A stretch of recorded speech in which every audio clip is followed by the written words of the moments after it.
नमस्कार, मी कमलेश देवरे. आपण बघत आहात राजमुद्रा लाईव्ह. जळगाव लोकसभेचं वातावरण अखेर उद्धव ठाकरे यांच्या दौऱ्यानंतर तापलेलं आहे. या ठिकाणी आपण बघू शकतात की जळगाव शहरामध्ये शिवतीर्थ मैदानावर जय्यत अशी तयारी करून या ठिकाणी शिवसैनिक हे दाखल झालेले आहेत. या ठिकाणी काही क्षणातच उद्धव ठाकरे हे दाखल होत आहेत आणि या ठिकाणी महाविकास आघाडीचे नेते देखील दाखल होत आहे. जिल्हाभरातून, जळगाव जिल्ह्यातून अनेक शिवसैनिक या ठिकाणी दाखल झालेले आहेत. आपण बघू शकतात मशाल जे चिन्ह आहे शिवसेनेचं, तर या ठिकाणी मशाल घेऊन हजारोच्या संख्येने शिवसैनिक दाखल होत आहे. आपण बघू शकतात की ज्या पद्धतीनं या ठिकाणी शिवसेनेकडून आणि महाविकास आघाडीकडून सभेची जय्यत तयारी करण्यात आलेली आहे.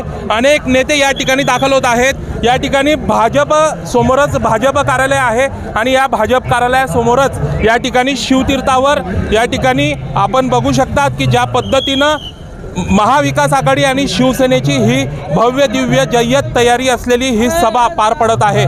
उद्धव ठाकरे नेमकं विरोधकांचा कसा समाचार घेतात हे पाहणं या दरम्यान महत्त्वाचं ठरणार आहे. राजमुद्रासाठी कमलेश देवरे, जळगाव.